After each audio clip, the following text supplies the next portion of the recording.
going to be one. When you get to 7, 8, it's going to be another one. When you get to 9 and 10, it's going to be another one. When you get into the preteens, it's going to be another one. When you get into upper teens, it's going to be another one. When you get to be an adult, it's another one. Every stage, you must see your children recommit to Jesus Christ at the level of their understanding and their ability to take it, grasp it, and make a decision for it. I have baptized too many 19 to 23-year-olds again because they have told me, Pastor, what I've been through with you now makes all the sense to me. I was baptized at 9, but I did it with everybody else. Now it's for me. So faith development and development of your child go hand in hand. So understand that and don't despair, because guess what? At early ages, God saved your children because of you. Not because of their knowledge, but because their parents have a commitment to Jesus Christ. But after a certain age, the Bible says, it's going to be up to you, child. Teenager? No, it's not because of your parents that you're going to be saved or lost anymore. It's you. You're old enough now to know for yourself and to make a decision. I don't care if your parents are good or bad. You know you have to make a decision. See, and that's the difference between a faith development at a young age and faith development at an older child's age. So know your children, keep them before the Lord in prayer, and let them know God at the level of understanding and grasping, okay? And taking it into their own lives, and stop utilizing other people's experience for yours as far as how you deal with children. You and God can work it out, and it's okay. Because we're saved by grace, not by knowledge of righteousness. I hope you caught what I said today earlier about righteousness. When you try to go after righteousness in order to be righteous, you miss it. But when you go after Christ, He will give you His righteousness. So make sure your children know Jesus and love Jesus at every part of their growth, and He will give them redemption. Okay, that's very important. Even though we only went to, what, 8 years on the developmental chart, developmentally they're somewhere between 15 and 18 as young people figure they're grown and they want to be different from their parents. The easiest thing to kick to the side is the parents' spiritual belief. So if all you have done is provide them when they start at this age, up to that point with a set of rules, it's very easy for them to walk away. So you want to encourage them in their spiritual development to make their own decisions for Jesus, so that at 18, it's not your religion. It's your child's religion, and that they are making their own adult decision to serve the Lord. Because that's important. And it's also a part of what happens when, you know, I told you early that successful children launch their children. I've been tasked to write a parenting book for the review, and the title of it is Launching Eagles. Because I do believe that Christian parents ought to launch eagles. Their children may live in the turkey yard and turkeys can't fly, but their children need to know they're an eagle and they can fly. I haven't heard anyone talk about discipline versus punishment. And I don't know, it's because, you know, but we want to get there before we leave here today. Because a lot of parents struggle with that. What's the right kind of discipline and what kind of punishment and so on and so forth. But the one thing I do want to say that we both believe in, and that is that a measure of control in a space is necessary for church. We don't believe that children ought to have the run of the floor all over church. Oh, and this is where we define reverence. Because reverence means that there are certain behaviors that are inappropriate in God's house. And that there are certain places and things that are off limits because they are holy things. And they only learn that at home. And I have to admit, I've been in a lot of churches when I've really had to pray hard that, Lord, don't let me snatch anybody's child. But I think that these are things that we have to define, and we talk about. My children were, in the olden days, I told them to look with their eyes, not their hands, or whatever you use, because I didn't move a lot of things in my house. We lived in the house. They just knew there were certain things they couldn't touch. Certain things are off limits. That's what your hand up. Okay. No one? Well, but this goes back, I guess my concern or question goes back to the old topic, because we were saying, you know, we have to cater to the families, if that's what we're looking for. But then how do you, so if you're trying to cater to families, but then We didn't use the expression cater, but anyway, go ahead. Oh, I'm sorry. But you, then you listen to families. Right. And you minister to them. And you minister to families. As You you don't do necessarily that- cater to it. Oh, I see the difference. But, so as you do these activities for the families, what if you have other people that will say, well, this is not holy, or, so then, you know, how is it, where's Well, that's why the patients or that's why you have a church conversation. Okay? And church is a democratic place. Is it not? It is a democratic place. We do make decisions by majority. Right? So I think it's important to understand that no one should bully the rest of the church because of their particular beliefs. No one has the right to do that. For preference. Yeah, personal preference. Personal preference and principle are two different things. So, but a church must have conversations, and they must open the conversations and respectfully hear and listen to what is being shared and decide what are the principles we're going to follow, and together make those decisions. And I think it's an important process that you must continue to have with your children's ministries, family ministries, and with your church leaders, because we're all in this together. I think it's real important to be clear about principle and preference. Because sometimes our preference, we state as principle.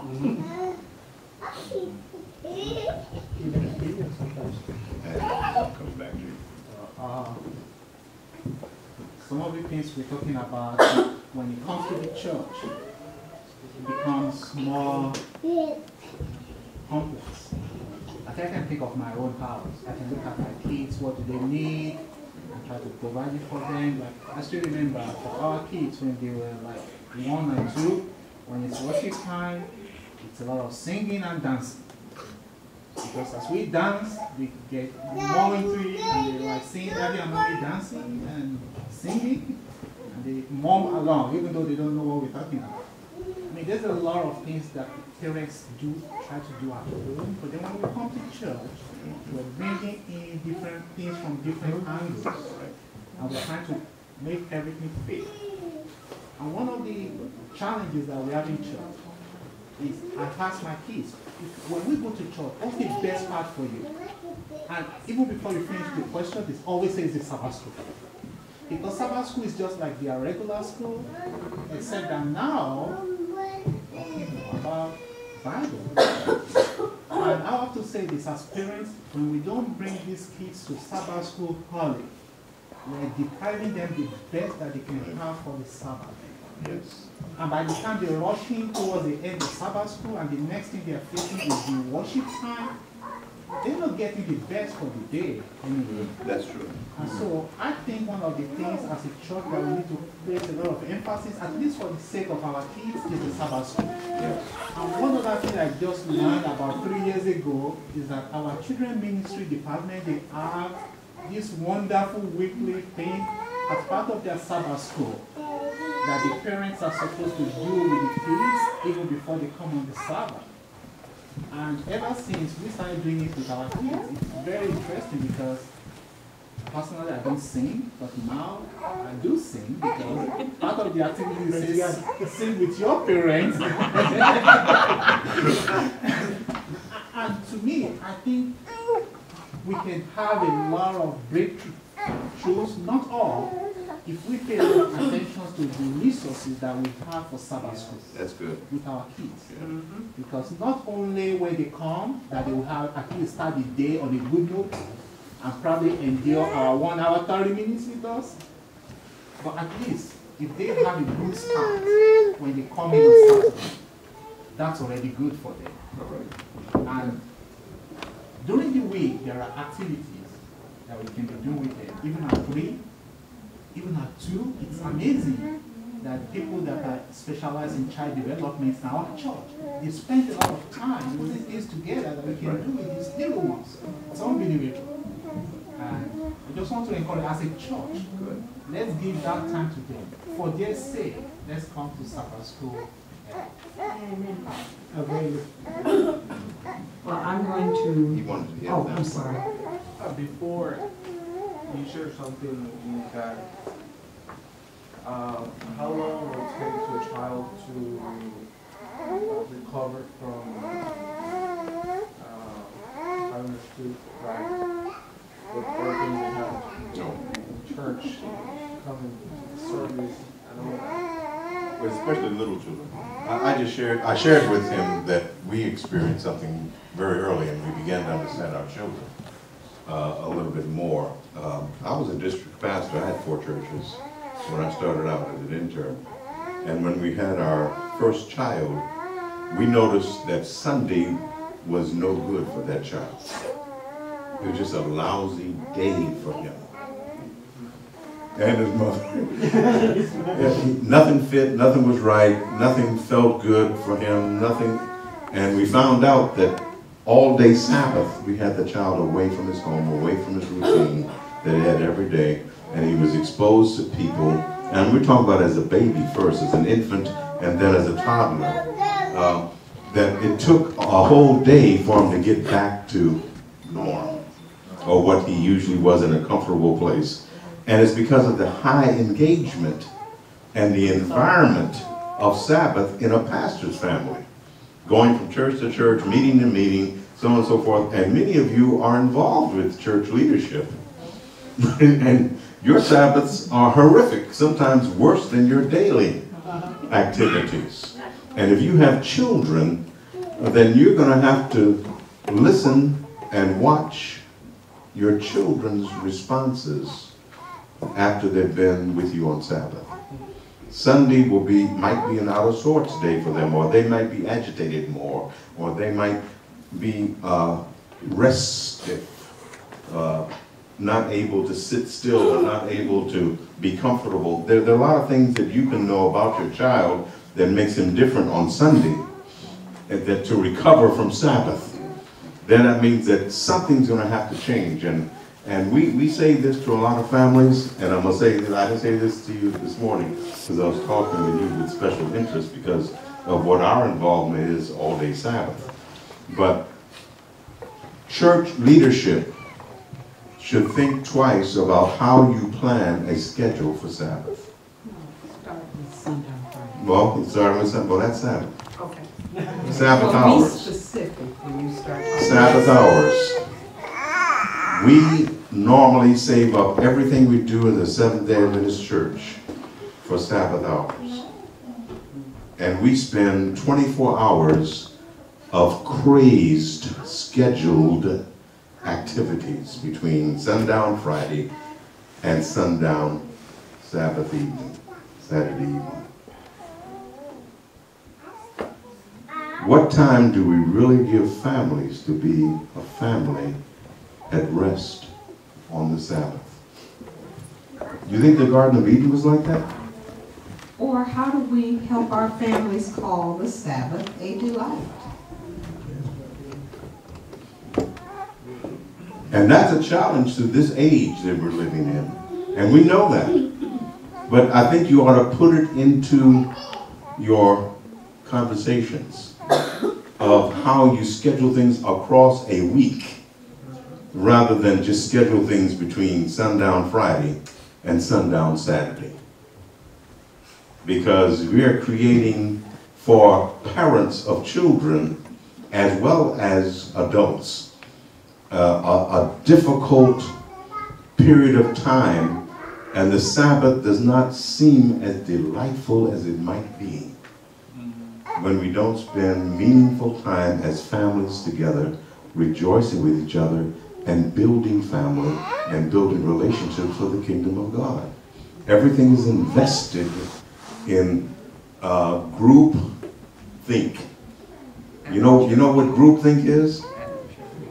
Group think is when everybody has to be here and do everything alike. And if we're not here together, doing everything together alike, we think they're bad Christians. And they're not going to heaven because they're not coming and spending all day at church every Sabbath. But what's happening to their families? And their family time and their relationships? In this world we're living in, the Sabbath ought to be a haven of rest and restoration. But we have made it into a frenetic period of time with hardly any time to breathe or really do any rest. Well, and that's where, I'm sorry. Go ahead. And that's where some youth, I think, find it hard to stay after Sabbath, because usually we adults do another program that is just like the church we just had. So we just had the church that we just had, and we're going to have another afternoon program that's just like church. And so... Which are you? Are you the youth or the adult? I'm doing for both. Well, and I think the other thing we've got to stop and think about in context of what you're saying is that we have separated our life into that which is sacred and holy, 24 hours of Sabbath, and the rest of it is secular, and that's the rest of the week. I don't see that in the Bible. The Bible says, be holy as I am holy. So 6 days, you got to be holy because you're his. And so what does that mean then about your lifestyle? Or does holy only happen from sundown Friday night to sunset Saturday night? I don't think so. And I think this is another reason our young people are conflicted, because they haven't figured out how do you live a Christian life that is joyous and do what they see. And I'm going to be honest with you. I have talked about the church I grew up in Minnesota.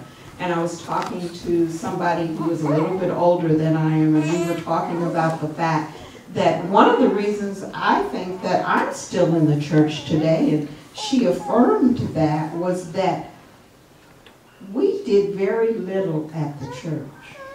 We were in and out of people's homes. Saturday night, people opened their homes. We ate at people's homes after church. And there's something about that family feeling that belongs to a home that does not fit at a church that gave everybody a sense of belonging. And it's also relaxing. I'm going to tell you, we do a lot of family ministry things. And, okay, I'm just going to say it. You all have figured me out by now. I told my husband when he retired that potlucks weren't my favorite thing. No offense, you all do great. But it means that I'm sitting in a wonderful chair again. And then in the afternoon, people want me to do something and feel alert and what have you. You're sitting in the same chair. One of the most powerful things that happened to us in doing family ministries was, A couple said, our house isn't fancy, but you're welcome to come to our house and just be. Comfortable. That's really good. I got to take off my shoes. I sat on a couch. It was wonderful. And it wasn't fancy, but it was somebody's house. And you were still blessed. I was more than blessed. And I think sometimes we don't open our homes. We've forgotten that the ministry of hospitality is a part of what and who we are. And I thank God that here in the Metropolitan, after potluck, that happened. And I can testify that because, you know, like in Sister Scully's house, you're more than welcome to go there and sometimes even sleep in their bed and all that. Go to Ellie's house, Pastor's house. They're always open to bring everybody when we have something, when we have a long day, like board meetings and all that. But I want to come back to what both of you said. In Oklahoma, Pastor Lee mentioned this, and something happened after that, and it was a good testimony. It was beneficial. There were a few churches, Hispanic churches, that were having some troubles, spiritual problems, but they were not really spiritual problems. It was more family problems. The thing is that we had a meeting with all the Hispanic pastor, and they were saying we were more into programs in church and less into families in church. And that is what is killing the whole church. Why? Because if you look at the church members' schedule, sometimes there were 2 or 3 trips during the day. So they're tired during the week, and then they come the weekend, and there's another full day, and they only have 1 day to rest. And that day is not enough to recover what happened during the whole week. And they have to make the first day of the week a rest day. And that's why, yeah, and that's why, you know, something happened. And you see a lot of people after the service, they go. They don't want to commit to do anything else because they're irritated. Frenzy. Yeah, and I thank God because they changed that. I remember they invited us one Sunday, and all the pastor called us. We had something in the church. It wasn't the church. So me and my wife were like, I know the beat. And I was like, oh. So we had to go because they invited us. And so we went. And it was outside the church. They put a table. They put a piece of cake. They started doing burgers, veggie burgers. Of course. And we were just sitting down there eating and talking to each other. And that's it. And we were talking about that same thing. Yeah. Sometimes we forget and we fool everything with meetings later. And I'm not saying that it's not good. But what I'm saying is that we forget about families. And we're not helping them in that part. And that helps them with parenting when you're not taken away from their family to be church. You're making the family a priority, and you're supporting them as families. And that, because during the week, it is crazy making for a lot of families. And they look forward to that time on Sabbath and the weekend to do something special. I saw your hands with the I think in this world, this generation we live in, we like entertainment. We like to be entertained. We thought church is entertainment. And when we don't see that, we get, what is this all about? So we don't look forward to it, I think. But I look forward to the Sabbath. I remember my youth as a happening.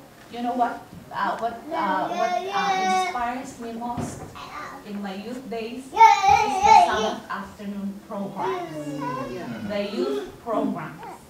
But now, some people say when you do games, I love Bible games, I love activities.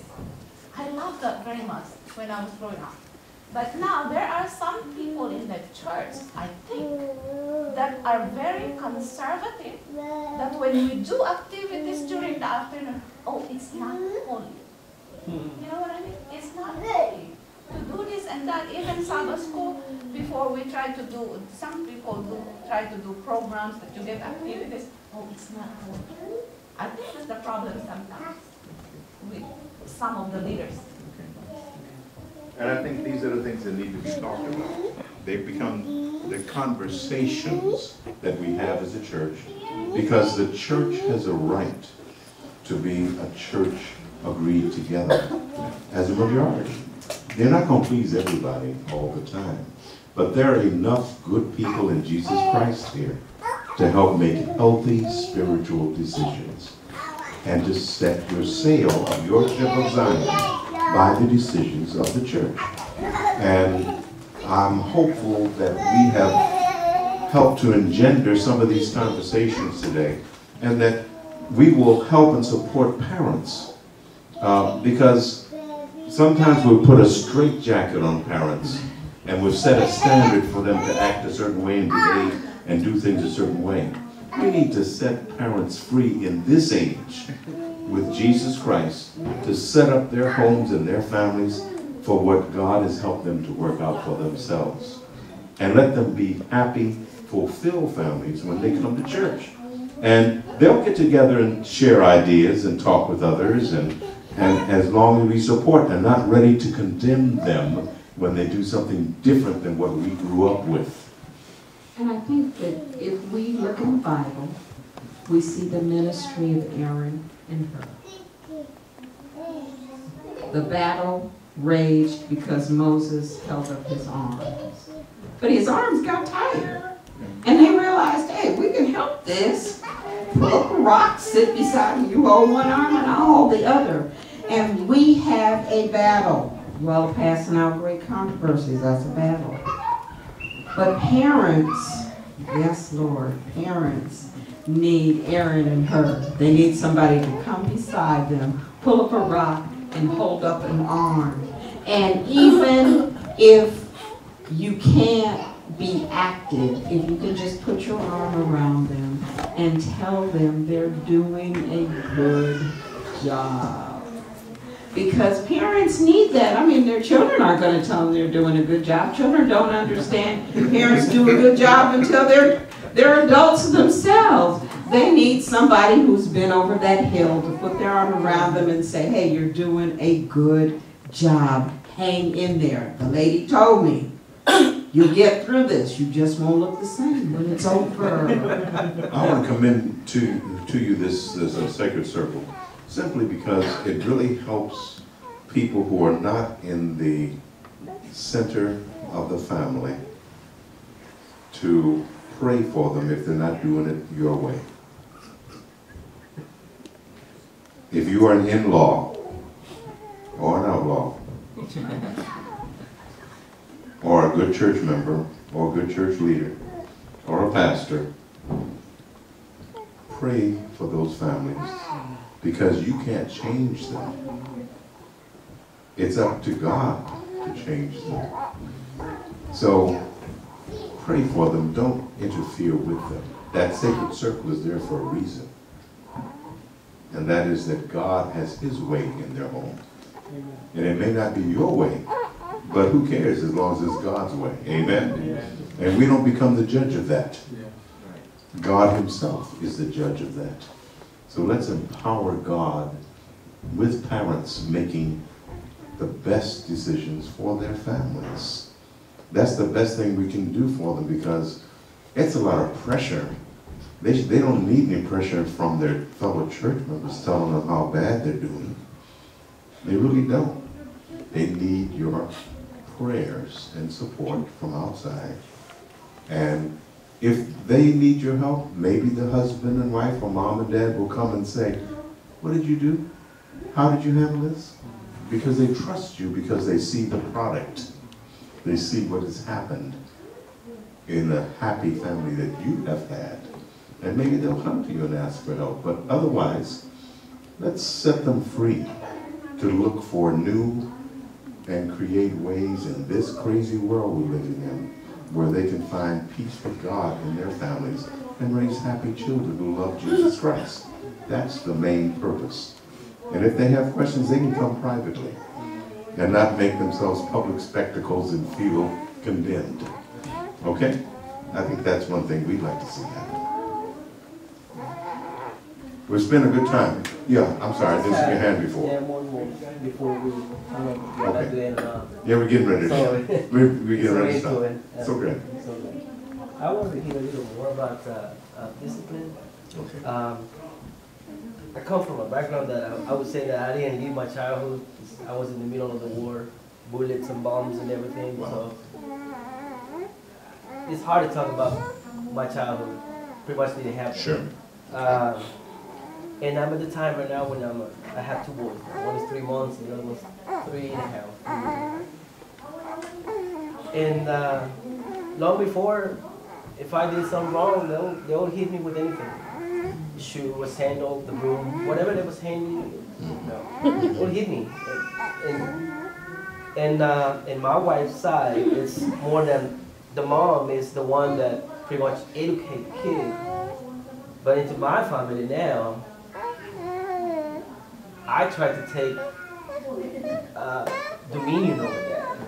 And yeah, sometimes my wife comes like, you tell this and that, like, or hit him because of this.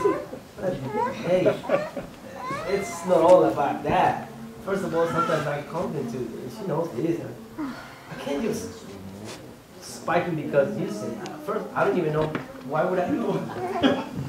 And so just because you tell me to. The enforcer. I'm just coming from work, I don't even know what's going on in the house. And, but part of my mind brings me back to, jeez, long ago, they would hit me with whatever.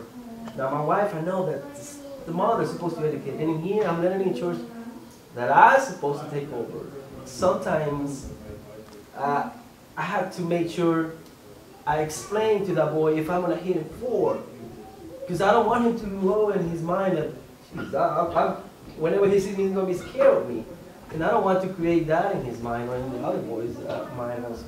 So I'm in the middle of what to do now, you know?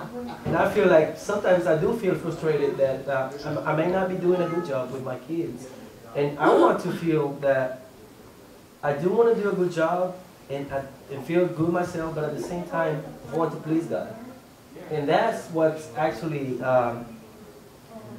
it's pulling my heart, you know, because I do want to do the right thing.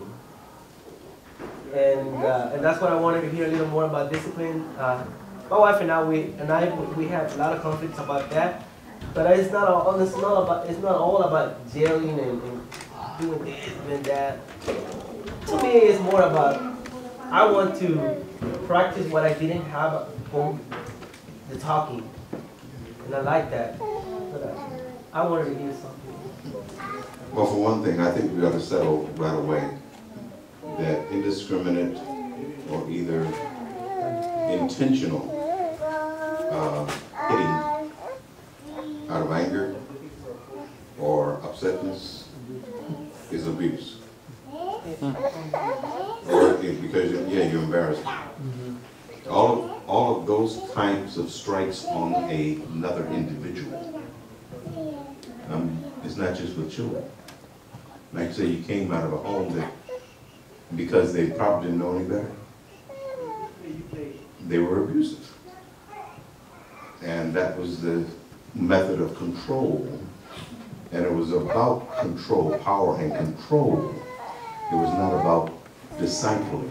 Discipling means teaching and leading and guiding to create an environment to lead to self-discipline. And it takes time. And it shouldn't come from tired parents or unbattled parents. It should come from godly parents who have spent time with God and with each other with a system of discipline. System, which means it comes out of mom and dad's bedroom or wherever you all make decisions together. And it is conducted consistently according to the pattern that is agreed upon that fits who God is. Because you represent God. And the first God those children know is mom and dad. And if mom and dad just hit because they get angry or don't like something, that's the way they're going to think of God. So that representation must come, that dominion comes out of love, not out of fear. So that's why we entered into this whole area to teach. And that's what we want to leave with you today, so that you'll know the difference between discipline or punishment. By the way, who has the right to punish? God. God's vengeance is mine, says the Lord. God gets back in his way and his time. He did not give us the right to inflict vengeance. Okay? So. Does the circle apply to the discipline? Yes. Definitely. And the other piece of discipline is this. The discipline you apply to a 2-year-old versus an 8-year-old are different. But it's also different depending on your child. We had a child that it needed to be something that got this child's attention. Go to your room. That, for that child, was extraordinarily disciplined because he was a very social child, and being sent to his room was not what he wanted to hear or do. But we had another child, you could just kind of look at her, and it was over. So you have to also know your child. You have to know where they are developmentally, but you also have to know their temperament. And discipline helps you to bend and shape, not break. Punishment breaks. Discipline shapes and forms so that you never break. The intent of punishment is to break the will. Discipline is to shape it in a way that's positive. The Bible says train up. That's shaping, that's forming. And so it does take time, and it takes agreement. And discipline has to be consistent. And the other thing about discipline, I guess we really didn't talk about that today, is that you need to make discipline not the overriding thing. Because if you do not affirm your child for things that they do well, then to get your attention, they'll do whatever they need to do. So negative attention is better than no attention at all. So when you think about discipline, discipline is a system. You're right, from affirmation to consequences. And the consequences have to fit the infraction. So it can't just be something you think up off the top of your head or in the spur of the moment, because then the next time something happens, and it will happen, I hate to tell you that, parents, but that's the reality. It will happen again, because memory's about this long. You need to be consistent in how you respond to it. Because being inconsistent is abusive. If it gets no response, for instance, if your child runs in the door, runs all the way up front, stops to hit the piano and runs out, and you say nothing this time, and the next time they do that, because we're all going, oh, you pop the kid, that's not consistent. What do they know? So we as adults, see, the problem is that a lot of times the adults are not self-disciplined, so it's hard to teach something to somebody else that you don't have. But it is important to also affirm good behavior. Yes, they picked up their toys. Yes, they're supposed to do it. But you want to thank them for doing it. And you want to make sure that the relationship is key to all of this. You don't have the right to discipline a child you don't have a relationship with. Period. If you have formed a loving, positive relationship with a child, then you also have the dominion through that relationship of love. God created us in love. He has the right to demand that dominion look a certain way. But if you don't, like in church, for instance, I had an elder to reach out to try to tell a teenager what they weren't going to allow them to do anymore at church. And I told the elder, I've never seen you speak to that child before. Why now are you going to try to discipline them? You don't have the right. You don't have a relationship.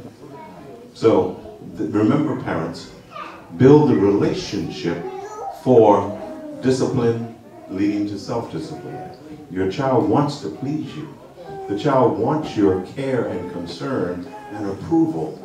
They want attachment. They want engagement with you. They start out wanting that engagement. They look up at you. Your baby wants you to talk back when you talk. And when you smile at it, that lights up their world. You haven't said anything, but you smile right at the child, and the child smiles back. That means love and caring and trust. And if your child can't trust you, then you can't discipline them. They've got to be able to trust. That's where the consistency comes in. And what about, and then I'm going to let you in, Brian. What about the text that says, spare the rod and spoil the child? Right? Well, in the first place, if you read the Bible through, the rod did not use the shepherd did not use the rod to beat the sheep. To lead.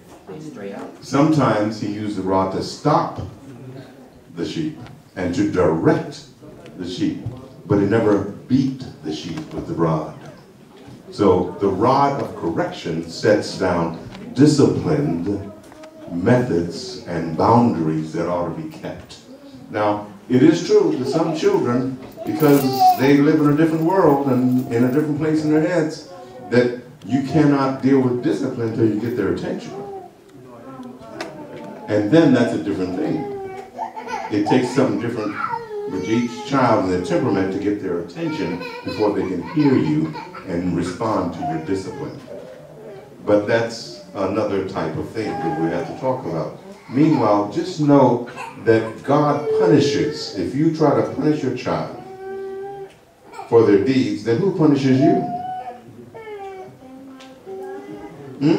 Who punishes you? You get away with it. Yeah, you get away with it, and your child sees you get away with it.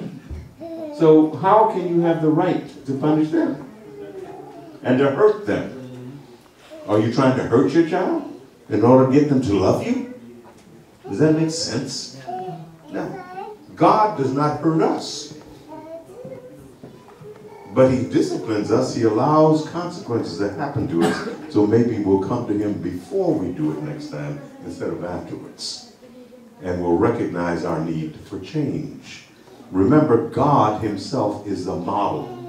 We must recognize God and represent him in our relationship with our children and our families. Well, I was just glad when you guys said, the need for affirmation. It's a relief because, like my 6-year-old is developmentally not there completely. So, I do some positive, one time I was doing some positive reinforcement. But then an adult, I guess that saw it, said, well, that's not good because when she grows up, that's what she's going to be looking for, is for people to tell her. And she's not going to do well in society, in the workplace. So, I mean, how do you respond to that? The kind of mentality where if you do this to your child... Well, you don't have to respond to it. You're right. The boundaries. They crossed the boundary. That was a boundary violation. Yes, it was. And not only that, if you don't affirm your child, who will? Exactly. And do you want the people affirming your child that might use it to their advantage? Right.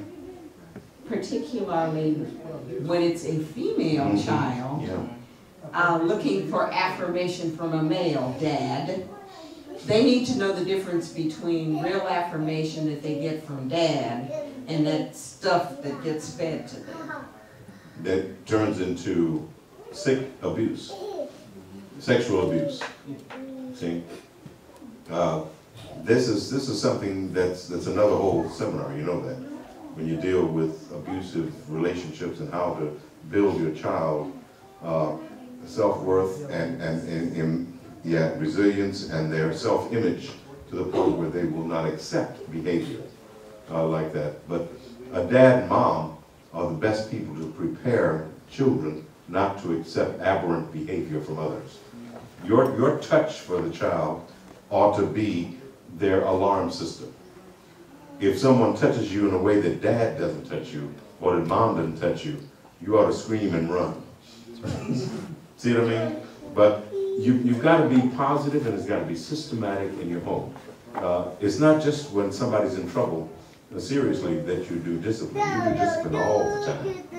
You know, I can remember in my house that my mother had a favorite stove that my father had purchased for her. And it was a bear to clean. It had a chrome top. Now, you know what it was like to make the chrome shine and not show fingerprints and grease and all that? I hated that stove. But you know, when I did it right, my parents said, "Oh, boy, that looks great. You did as good a job as me." That made me feel so good. But there was another time when I didn't do things according to what my dad said, and all he had to say to me was, "Son, it looks like I can't trust you anymore." Boy, that cut me right to the center. I'm a teenager trying to become a man, and I got out of my place. And when my dad said he couldn't trust me, it cut me all the way through. He didn't have to hit me. From then on, I told the mark, because I wanted my dad's approval, and I wanted his appreciation and his affirmation in my life. But you've got to start young, and it builds and grows. It doesn't come all at once. It has to be systematic across the years, and moms and dads need to work together with God's help to do that. And because we want to be affirming, we want to thank you for sitting in these wonderful blue chairs all this time. And we also want to be disciplined, so we need to stop.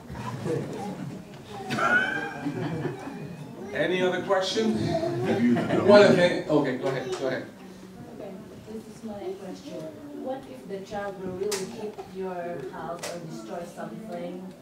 It was like, you know, the temperament is really bad. What are you supposed to do during that time? Like, they really hit and kick and do stuff. How old you know, like, did it start? Up to the extent of destroying your house or car or whatever it is. How old did it start? What are you going to do with that? How old? How old? Actually, we have 11 years old, and that's our problem. Did it start earlier? It's every day of our life it started. Okay, so it was early in life that they began to act out in that way. Before that, actually, that's the usual cause of our being late to church, Yeah. because she knows that we're going to church, but she has to do other things, like, you know, up to the last minute. So what are you supposed to do that? I mean, we're just keeping it, but we have a problem, issues with Sure. our girl like that. So Well, let me share something with she you. destroyed our car. Our house is like full of holes because she has to hit it every time, you know, every time, like, she doesn't want anything, you know, she doesn't agree with us. That's very difficult, So isn't it? we have Yeah. even like agreed to bring her to something, like a doctor or something, you know. And I think you're doing the right thing. You're reaching out for help. There are some things that happen in this world because sin is in the world, and either by genetic structure or things that happen early that we don't catch that are diseases. You know, there are diseases in the environment that affect the mind, which in turn affect the emotions and everything. We need help with those special things that are not under our control. Okay? We're not talking about bad people having a bad child. We're talking about good people who have experiences through their children that are abnormal, out of the norm. Okay, so you have done the right thing by recognizing it's something that you have no idea of how to relate to it, and you do get help. And thank you for sharing this. But for others who may have children younger and you see something that isn't quite right, the sooner you address something that's not quite right. I mean, we talked about height and growth development. If there's something wrong early on with height or growth, you do something about it as early as possible, because the sooner you fix it, the better. And so it is with behavior. If you're noticing something early on, talk to a professional. They have the skills, they have the opportunity to refer you to the resources, and the earlier those things are addressed, just like you talked about affirming your child, the more successful your child will be, because every child can develop a measure of self-discipline.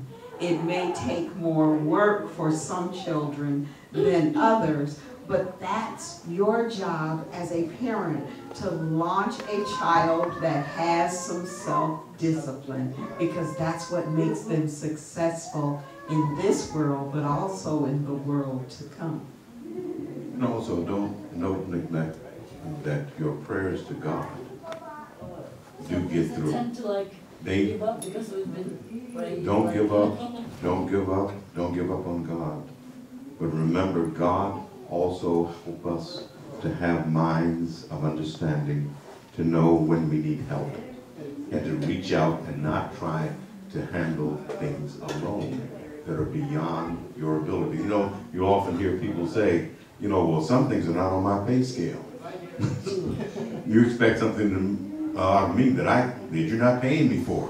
Well, most of the time, there are things that parents have to do with things that happen in their families and their children, where they need to not only pray, but find good help from people who can become a part of the system of developing that self-control for you and that child. So don't be ashamed of it or afraid of it.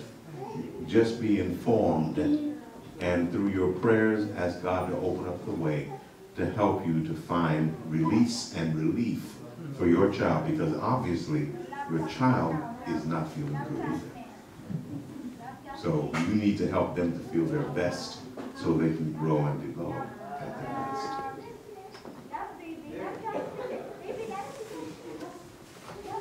Any other questions? No? In the middle of my own deal here. Yes. This is example number one. I love her. She's getting around and enjoying herself. I praise God, because it's true. Both of them are totally different. There you go, little Earl. I have a question. What do you do if a child has already overgrown his or her time out? Thank you. They know that they have done something, and they go themselves to where they have to spend their time out. Well, it depends on where you put them in timeout. Sometimes you put them in timeout in their room. They have TVs, they have radios, they have computers. That's not timeout, that's time in, that's great. They're enjoying themselves back there. But, you know, but that is outgrowing. And you do it according to age. Now, if that is not working for you, then you have to develop in understanding your child of removing something else from them that they like or enjoy. Because timeout may not be effective for the reason that they have developed a discipline for themselves to withstand that, knowing once they get out, they're going right back to where they were going to go before. But you do have to make sure that it's meaningful. You have to make sure it's meaningful and not just something you do because, yeah, you need a break. You know, timeout helps parents, but it's supposed to really help discipline the child to the point where they don't want to go there or do that anymore. So you just have to continue to work with it as parents and find out what is the right place, the right time for that child. And it's not the same for every child. Well, I want to thank Pastor Lee